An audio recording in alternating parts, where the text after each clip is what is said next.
Começa agora o Família Conectada e hoje a gente vai falar sobre alimentação saudável para as crianças. E aqui ao meu lado a nutricionista Letícia Manduca. Tudo bem, Letícia? Tudo ótimo e muito obrigada pelo convite. É um prazer estar aqui e compartilhar sobre um tema que é muito importante, falarmos da saúde das crianças, né? E a alimentação na infância, sem dúvida, vai ser aí o marcador na fase adulta dela e também para garantir a saúde. E a alimentação é uma preocupação, né, para os pais, como é difícil. E é justamente essa questão do ambiente familiar que vai criar-se uma cultura mais consciente e consumo de alimentos que vão ser ideais, né? E o que é uma alimentação saudável, Letícia? Na infância é importante que a criança priorize o consumo de carboidratos, proteínas, frutas. Então, de acordo com a faixa etária, você vai ter um aumento, por exemplo, do consumo de frutas, legumes e verduras. As proteínas, geralmente, a gente preconiza o consumo de até 2 porções. E evitar também os alimentos que são ricos em açúcar, né, gorduras e as carnes processadas. Tem uma dificuldade, Letícia, que como eu já te falei, eu tenho o Bruno de 14 anos e o Davi de 8, né? Uma dificuldade que eu tenho com eles, falou que a alimentação é saudável, pronto, ele já tem preconceito. Ah, não, mãe, já vem você de novo com a alimentação saudável, né? Como a gente faz para derrubar esses paradigmas, esses preconceitos que as crianças têm? Deixar ela perceber que aquilo é importante. Então, às vezes, não ficar reforçando essa ideia, mas colocar no prato de uma forma em que aquilo se torne hábito, né? Então, por exemplo, você vai ter sempre uma salada, uma batata, um legume, uma verdura, não fazer misturas, né? Procurar também evitar, claro, dependendo da faixa etária, você vai ter que oferecer algo mais pastoso, né? Enfim, mas procurar com que ele conheça aquele alimento, que ele vá criando aquela cultura e também de assimilar, olha, essa aqui é a batata, esse é o chuchu, ele vai consumindo habitualmente, não vai sentir uma certa restrição, mas se você ficar reforçando o tempo inteiro, ele vai querer pelo comportamento fazer essa restrição. Então realmente é uma questão de comportamento, de você observar na criança e não deixar aquilo, por exemplo, a supercompensação. Então agora depois se você comer isso, vem o chocolate. Se você comer agora, depois vai ter sobremesa. Não é essa a ideia. Ele precisa interpretar aquilo como natural, não como uma certa recompensa ou dessa forma. Outra coisa também que a gente já conversou outras vezes é da criança comer em frente assistindo televisão ou jogando videogame. Extremamente prejudicial. Inclusive nós tivemos um estudo mostrando que as crianças na faixa etária dos 3 aos 5 anos, se elas tiverem pelo menos de 2 a 3 refeições acompanhadas de um cuidador, né, sentando-se à mesa, ela pode não ter obesidade ou doenças crônicas não transmissíveis, como diabetes, por exemplo, hipertensão ou alteração de colesterol. Então, olha o benefício de sentar-se à mesa, fazer uma refeição, observar o que está comendo, mastigar, né? E ter esse vínculo social também vai garantir a saúde na fase adulta. Então, o ideal é que você pelo menos consiga realizar 1 a 2 refeições acompanhada do cuidador. E as crianças que acordam cedo? Porque as crianças entram na escola 7h10, 7h05, tem criança que sai muito cedo de casa porque vai de transporte escolar. O que é o ideal elas comerem de manhã? Bom, de preferência, né, ter o cálcio presente, as proteínas, que é o pode leite, ser a base de sempre uma fibra, então um pão integral, um cereal também, uma fruta.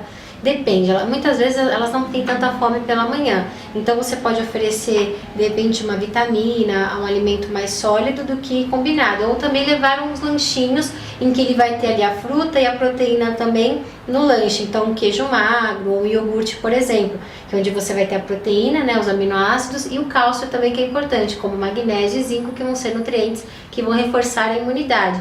Um suquinho, por exemplo, também de frutas, né, de preferência natural, evitar os que contenham açúcar. Então, dessa forma você vai controlar, só que pelo menos ele tem que ter o hábito de fazer uma refeição antes de ir para a escola. Tem que comer alguma coisa, em jejum nunca. É o ideal, né?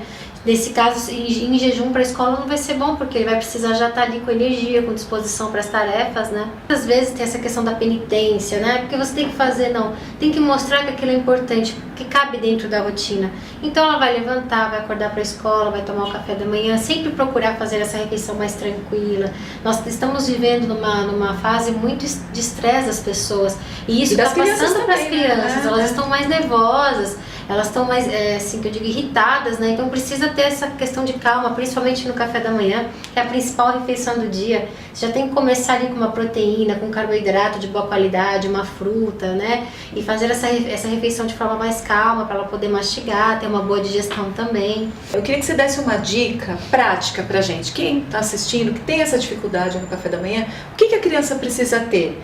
Então, por exemplo, o cálcio, que é o leite, o carboidrato, como a gente pode organizar isso? Você pode organizar com os dica. pães, com torradas, cereais. Então, cereal com iogurte, uma fruta, ou só o cereal com leite, que geralmente as crianças gostam. É um pãozinho com queijo magro. Você pode colocar também uma proteína, um peito de peru, por exemplo. Variar também no requeijão. Então, não sempre, não faz aquele café da manhã diário todo igual, né? Então, olha, todo dia vai ser o pão, o requeijão, né, o café com leite. Procurar substituir, colocar uma opção nova ou 2 na semana para que fique algo mais criativo e também vai dar mais apetite para a criança, né? Ela vai falar, não, amanhã eu como iogurte, amanhã eu como cereal, depois a fruta. Então sempre combinar dessa forma. E já que a gente está falando do café da manhã das crianças, a gente tem que lembrar da lancheira, né, Letícia? Nossa, as lancheiras têm que ser saudáveis, né? E é difícil. Porque o meu mais novo pelo menos fala todo dia pão.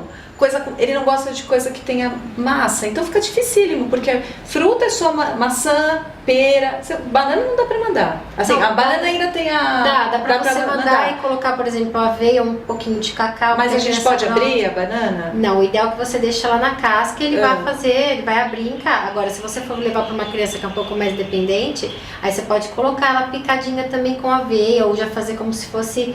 Aí dessa forma você tem que deixar na geladeira e colocar próximo horário que ele for para a escola. Como por exemplo o suco, se você bater natural, você deixa na geladeira e coloca no recipiente para ele poder levar e te retira próximo horário que ele for para a escola, porque você vai garantir que pelo menos nas 2 ou 3 primeiras horas ele se mantenha com aquela temperatura que ele saiu da refrigeração, ele vai permanecer com as vitaminas, né, os nutrientes.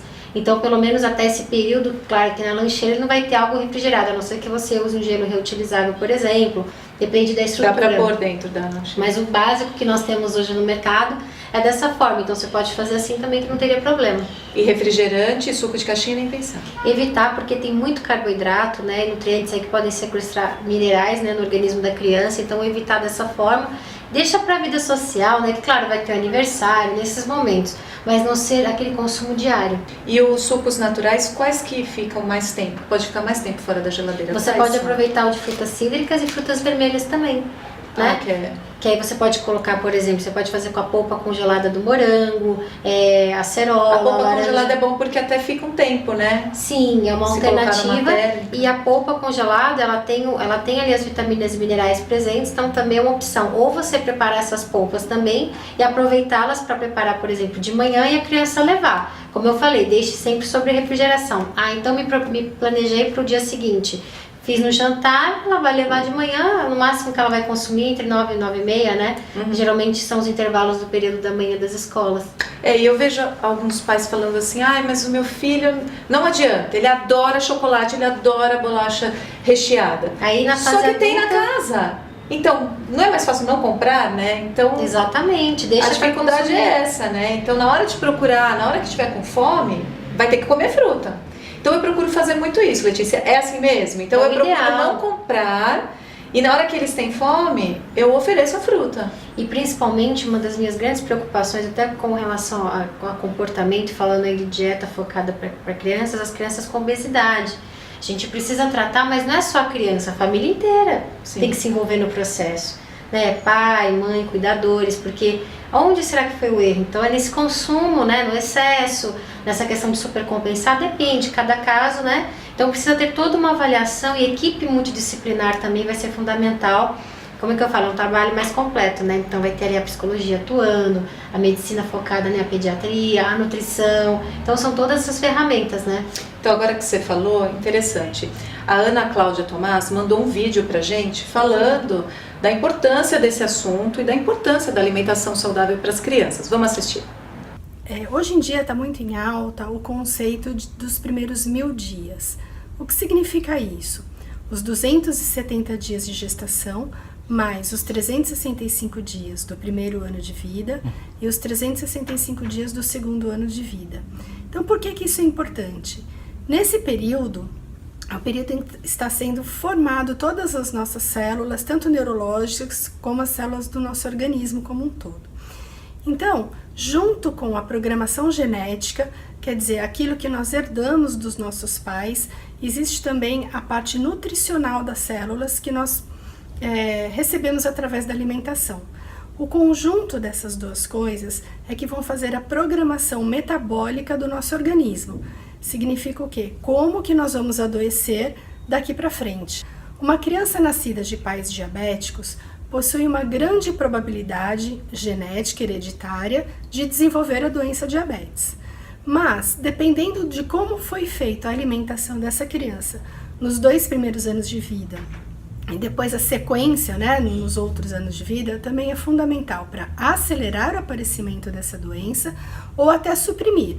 Então, uma criança que fez uma alimentação correta, aleitamento materno, uma alimentação isenta de açúcar, a chance dela adoecer vai diminuir bastante ou até retardar. Agora, uma criança que abusa dos doces, abusa dos alimentos ultraprocessados, ela poderá antecipar o desenvolvimento dessa doença. Interessante, né, Letícia, essa questão dos 1000 dias, né? Sim, agora é um termo que está sendo bem utilizado, né, nas pesquisas, que é para dar esse parâmetro realmente, desde a alimentação da mãe, né, esse período da gestação, até aquela tendência, até os 6 meses da criança, você fazer o aleitamento materno exclusivo. Isso é recomendado pela Organização Mundial da Saúde, depois você vai introduzir os alimentos. Então é toda uma etapa, né? E isso desde a mãe, desde a gestação com certeza, as vitaminas e minerais que ela vai consumir, os tipos de fruta, a condição em que ela também foi submetida a um estresse ou não. Então, esses fatores todos vão contribuir para a saúde, com certeza, da criança. E hoje você tem, por exemplo, um estudo mostrando que crianças obesas, cerca de 60% delas podem ter diabetes, hipertensão ou colesterol alterado. E a obesidade é um problema mundial, né? Não é só no Brasil. Não só no Brasil, o mundo inteiro aí, porque hoje você tem uma demanda maior da produção de carboidratos, alimentos energéticos, né? Então, é a tendência. O industrializado, ele tem também, né? Muito carboidrato, dependendo. Então, tem esse critério também na hora das compras, de observar rótulos. Isso assim, a criança não vai sozinha comprar o alimento, né? Então, assim, tem que ter essa consciência da família, né, Letícia? Quando você faz um trabalho com as crianças, você também trabalha os pais? Sem dúvidas, não tem como não ser feito dessa forma. Tem que ser aquele acompanhamento completo. A mãe, o pai, as irmãs. Às vezes, por exemplo, a irmã está obesa e a outra não está. É aquela coisa, não pode levar discriminar a criança, todas têm que participar, entender que aquele processo é importante. A dieta vai ser igual para todos, só as quantidades que podem mudar, por exemplo, mas eu preciso realmente ter a presença de alimentos saudáveis constantemente, desde o café da manhã até a última refeição da criança. Às vezes ela não faz 6 refeições, mas que ela faça de 3 a 4 bem completas, né? A gente pode oferecer algum tipo de adoçante? Evitar, né, os adoçantes, de preferência, se for para criança, ou a sucralose ou a estévia. E, bom, o ideal seria você trocar o tipo de açúcar, ao invés de usar o refinado, usar o mascavo, o orgânico. Eu já usei o demerara. açúcar de coco, mas é tão caro, né? Ele tem esse custo porque a produção também é um pouco diferenciada e tudo mais, mas pode ser uma Mas os orgânicos eram caros e agora já tá, né, mais acessível. Hoje tem uma demanda também maior, sim, né? Então sim. acredito que isso favoreceu a questão do custo e produção. Mas se você for levar em consideração o tipo de açúcar, seria ideal em pequenas quantidades, o mascavo ou o demerara ou orgânico. Se a criança tiver diabetes, vai ter que realmente fazer uso dos adoçantes também nessa fase e controlar o carboidrato da alimentação e o açúcar de adição também no suco, ou enfim, numa preparação que você fizer para ela, uma sobremesa ou um bolo, por exemplo. O stevia é só se a criança tiver problema de obesidade, não é legal ficar o usando. diabetes, por exemplo, vai ser o mais indicado. Para crianças com obesidade fazendo restrições, você pode usar ou o demerara ou, por exemplo, o açúcar mascavo, mas em pequenas quantidades, né? Ou não adoçar, né? Deixar ela sentir o paladar, que vai ser difícil no começo, né? Para a criança se adaptar, porque o paladar pro doce, ele vem desde o aleitamento materno até porque você tem mais contato com esse sabor inicialmente, por isso que reforço que é importante em toda a fase de introdução alimentar você evitar de temperar ou adicionar sal, deixar a criança conhecer o sabor realmente do alimento, cozinhar por pouco tempo, com relação à textura, né? Tirar a casca, deixa ela conhecer como que é a casca, o benefício de se comer alguns alimentos com a casca, porque você vai ter mais fibra, fazer uma boa higiene desses alimentos também na geladeira. Então é todo um conjunto, né, de organização para as compras, enfim.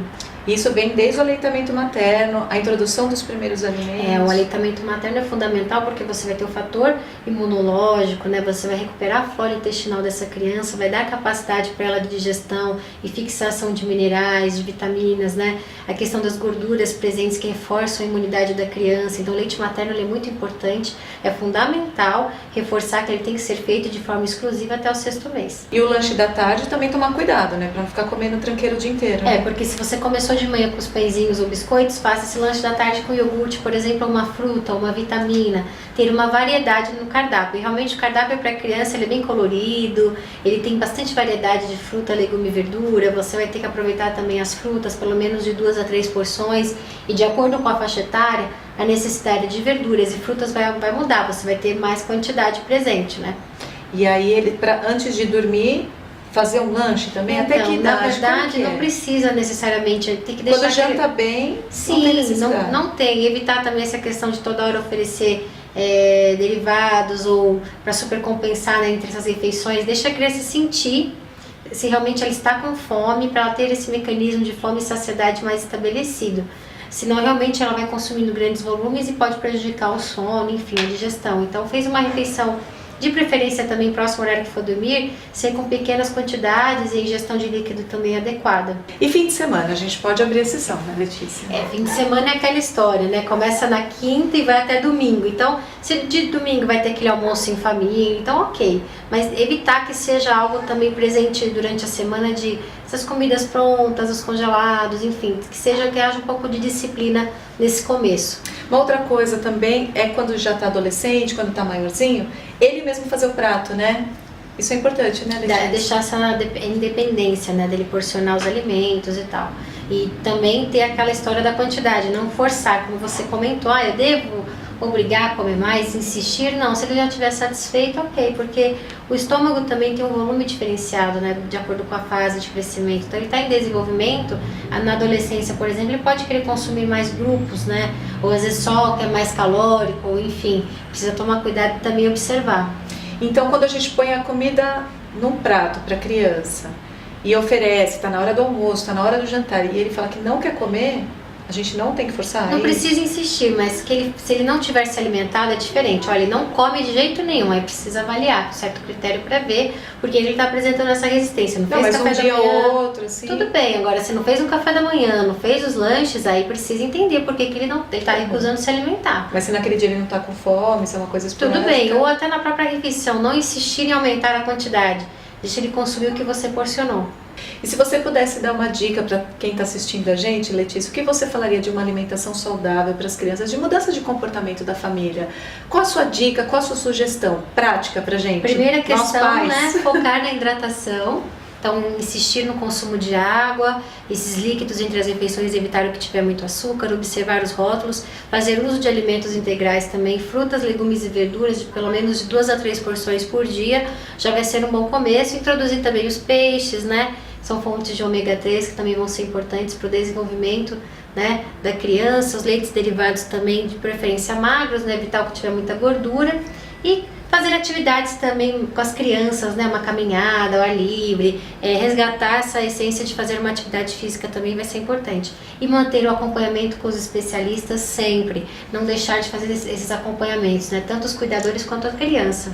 Em que momento o pai tem que procurar um nutricionista?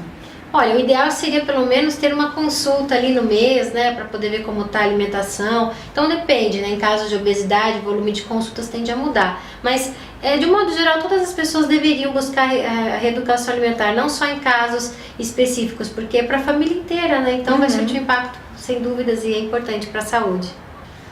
Bom, Letícia, eu quero agradecer a sua presença aqui. Você me ajudou muito como mãe, eu espero que tenha ajudado quem está nos assistindo. E como as pessoas que querem te encontrar, como que elas podem fazer? Eu tenho as minhas redes sociais, que é o Instagram, @LeticiaManduca. Tem também o Letícia Manduca Nutricionista no Facebook. Tem o meu e-mail, que é lmanduca@terra.com.br. Quem quiser mandar uma mensagem, escrever, com relação também aos tipos de serviço, com personal diet e tudo mais, a consultoria nutricional, fique à vontade. Eu estou muito feliz de estar aqui, participar desse programa maravilhoso. Espero ter esclarecido as dúvidas e fico à disposição. Obrigada. Foi um prazer.